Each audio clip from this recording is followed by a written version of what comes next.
News, सच जरूरी है। अगली खबर, केशवरायपाटन उपखंड क्षेत्र के सभी किसानों को उचित मुआवजा के लिए उपखंड कार्यालय पर प्रदर्शन कर दिया। 7 दिन का समय, अगले सोमवार को शुरू होगा घेराव। केशवरायपाटन से खबर है। केशवरायपाटन शुगर मिल संयुक्त किसान समन्वयक समिति के प्रतिनिधि नवीन श्रृंगी ने बताया कि इस वर्ष बेमौसम बारिश से क्षेत्र के किसानों की धान, सोयाबीन, उड़द, मक्का सहित सभी फसलें बर्बाद हो गई है। सबसे ज्यादा नुकसान केशवरायपाटन उपखंड क्षेत्र के गांवों की ओर तहसील में हुआ है। धान की फसल में सर्वाधिक लागत आती है और सबसे ज्यादा नुकसान भी धान की फसल में हुआ है। ऐसे में क्षेत्र के किसानों को समय पर उचित मुआवजा की राशि नहीं देने और फसल बीमे के पैसे उपलब्ध नहीं होने के कारण किसानों में नाराजगी है। अभी तक क्षेत्र का किसान अपने बचे हुए धान को निकालने और आगामी फसल की तैयारी में लगा हुआ था, इसलिए उसका ध्यान राशि की ओर नहीं गया था। अब किसान पूरी तरीके से खेती कार्यों से मुक्त हो चुका है और अपने अधिकारों की लड़ाई के लिए सड़क पर उतरने को तैयार है। किसानों ने उक्त मांगों को लेकर किसान नेता रामस्वरूप पहाड़ की अध्यक्षता में चामुंडा माता मंदिर पर बैठक आयोजित की, जिसमें दर्जनों गांवों के किसान प्रतिनिधि शामिल हुए।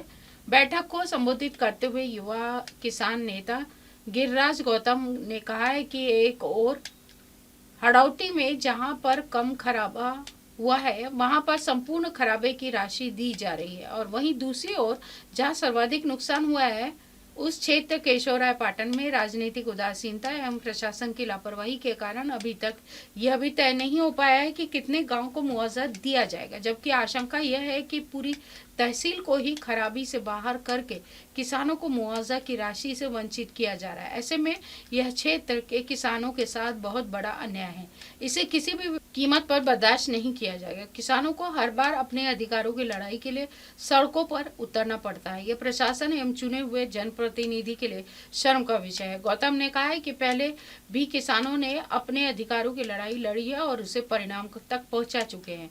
आगे भी मुआवजा राशि की लड़ाई लड़ेंगे और अपने अधिकारों को लेकर रहेंगे। उन्होंने कहा है कि प्रशासन को अंतिम बार चेताया जाएगा, इसके बाद किसान खुद लड़ाई लड़ने के लिए विवश होंगे।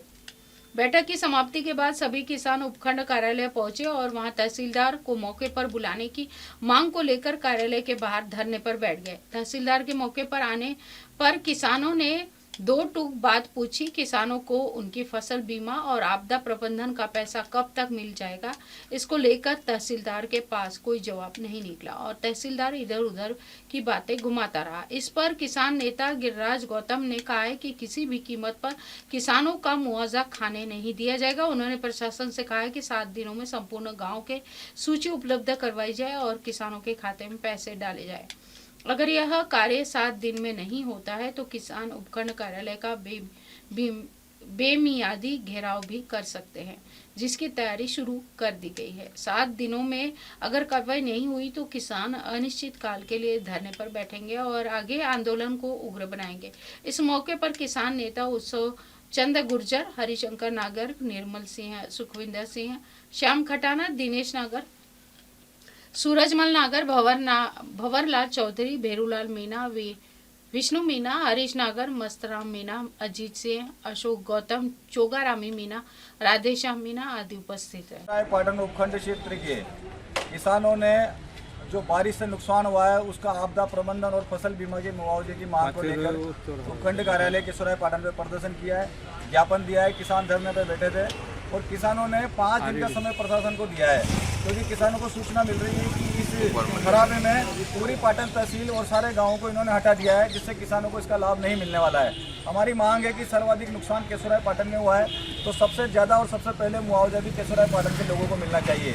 लेकिन जिस प्रकार की प्रशासनिक उदासीनता है, यहाँ के जन नेताओं की उदासीनता है, राजनेताओं की और जनप्रतिनिधियों ने जिस प्रकार से इलाके को अलग छोड़ दिया, उसका नुकसान किसानों को उठाना पड़ रहा है। लेकिन अब किसान खुद अपनी लड़ाई के लिए आगे आ चुका है। हमने आज तहसीलदार साहब को 5 दिन का समय दिया है कि आप वो सूची उपलब्ध करवाएं और अगर सूची में गांव नहीं जुड़े हुए हैं तो उन गाँवों को जुड़वाएं। लेकिन अगले सोमवार को हमें फाइनल जवाब चाहिए कि कितने गांव, पूरी तहसील इसमें जुड़ी है नहीं है। हमारी मांग है कि संपूर्ण खराबा मिलना चाहिए, सभी का नुकसान हुआ है। तो अगले सोमवार को 1 तारीख को किसान सुबह 11 बजे वापस यहाँ इकट्ठे होंगे और हमने आर पार की लड़ाई का निर्णय बना लिया है।